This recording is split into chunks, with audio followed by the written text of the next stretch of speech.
वेद स्मृति में कहे गए समस्त कार्य स्नान मूलक हैं। अतः लक्ष्मी, पुष्टि एवं आरोग्य यानी स्वस्थ जीवन के लिए वृद्धि चाहने वाले मनुष्य को स्नान सदैव पढ़ना चाहिए। इसलिए हमारे शास्त्रों में कहा गया है, स्नान मूलः क्रियः सर्वाः श्रुति स्मृतयोदितः नृणाम् तस्मात् स्नानं निषेवेत श्री पुष्टाः रोगहे वर्धनम्।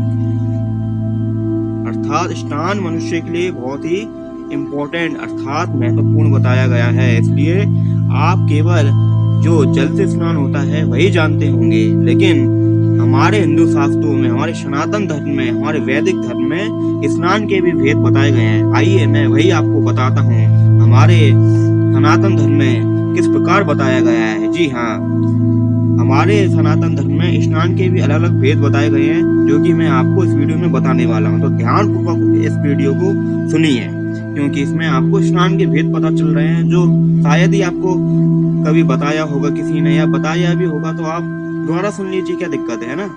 तो मंत्र स्नान, भौम स्नान, अग्नि स्नान, वायव्य स्नान, दिव्य स्नान, वारुण स्नान और मानसिक स्नान, ये 7 प्रकार के स्नान कहे गए हैं हमारे शास्त्रों में। आवो हे इष्टहा, लेकिन इनके बारे में आपको पता ही नहीं होगा। इनके अर्थ तो समझाने होंगे ना, तो कौन समझाएगा, मैं ही समझाऊंगा। आइए बताता हूँ ये मंत्र स्नान क्या होता है, भौम स्नान क्या होता है, क्या करना क्या है इनको मंत्रों का, है ना, बताता हूँ सब। तो आइए मित्रों देखिए, पहला आता है मंत्र स्नान। मंत्र स्नान क्या होता है देखिए, इत्यादि मंत्रों के मार्जन करना, यह मंत्र स्नान कहा गया है। अर्थात यह भी एक प्रकार का स्नान है।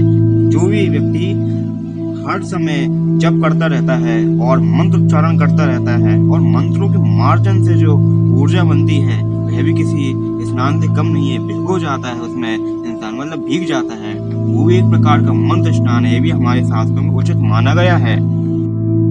अर्थात कहने का मतलब है, अगर कोई भी व्यक्ति आरोगी है, वह स्नान नहीं कर सकता, ऐसी कोई परेशानी है, तो वो केवल भगवत नाम ही जपे, भगवान के मंत्रों का ही उच्चारण करे, बस काम हो जाएगा। अब अगला आता है मित्रों भौम स्नान, हमने दूसरे नंबर पे रखा है। भौम स्नान मतलब देखिए, भौम स्नान अर्थात मिट्टी का स्नान। जी हाँ, मिट्टी को भी हमारे शास्त्रों में बहुत लाभकारी माना गया है, स्वास्थ्य के लिए भी और धार्मिक पद्धति के द्वारा। अर्थात इसका भी स्नान किया जाना भी बेहतर है हमारे शास्त्रों के हिसाब से।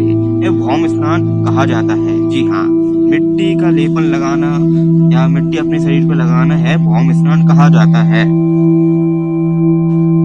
अगला आता है अग्नि स्नान। अब ये अग्नि स्नान क्या होता है, अब अग्नि को लपेटना है क्या, नहीं नहीं नहीं मित्रों। अग्नि देखिए, किसी का भी शरीर जलता है तो अग्नि के द्वारा, तो उसमें उस शरीर के जलने के बाद उसकी भस्म क्रिएट हो जाती है, तो वह अग्नि के द्वारा ही है, उसकी अग्नि का एक तत्व मौजूद है, इसलिए उसे अग्नि स्नान कहा गया है। अर्थात भस्म लगाना अग्नि स्नान। तो मित्रों, इसलिए भगवान शिव क्यों भस्म लगाते हैं आप समझ गए होंगे। और रुद्री पाठ जब होता है, भगवान शिव का जब अभिषेक होता है, रुद्राभिषेक, तब भी क्यों भस्म का महत्व है आप समझ ही गए होंगे। अब अगला आता है मित्रों वायव्य स्नान। ये क्या है, आइए जानते हैं वायव्य स्नान क्या होता है, बता पाएगा कोई? आइए जानते हैं। गाय की खुर की धूली लगाना है वायव्य स्नान है ना। खुर की धूली आप जानते होंगे, उसके जो खुर होती है, जो धूल होती है, वह लगाना अपने माथे से, बस यही तो है वायव्य स्नान। इसमें क्या आता है ना, इसी को कहते हैं वायव्य स्नान। अगला है दिव्य स्नान। ये क्या होता है अब दिव्य स्नान, वाह वाह, दिव्यता की बात हो रही है। जी हाँ, यहाँ पे सूर्य देव की बात हो रही है। जी हाँ, उनकी किरणों से जो किरण निकलती हैं, यानी जो सूर्य किरण में वर्षा के जल से स्नान करना दिव्य स्नान बताया गया है। जी हाँ। अब अगला है वरुण स्नान। जी हाँ, वरुण स्नान यानी, ये तो सभी जानते हैं। जी हाँ, जल से जो हम स्नान करते हैं, जल में डूबकर या डुबकी लगाएं, या पहले नदियों में किया जाता था, इसलिए इसको शास्त्र में ऐसे भी बताया गया है कि जल में डुबकी लगाकर स्नान करना वरुण स्नान कहा जाता है। लेकिन अपन जल से जो भी स्नान करते हैं उसी को वरुण स्नान कह सकते हैं। जी हाँ। अब अगला आता है मित्रों मानसिक स्नान। यह सातवां और आखिरी है। मानसिक स्नान क्या होता है? जी हाँ, अपने मन को अपने स्वरूप के चिंतन में लगा देना अर्थात आत्मचिंतन करना ही मानसिक स्नान कहा गया है।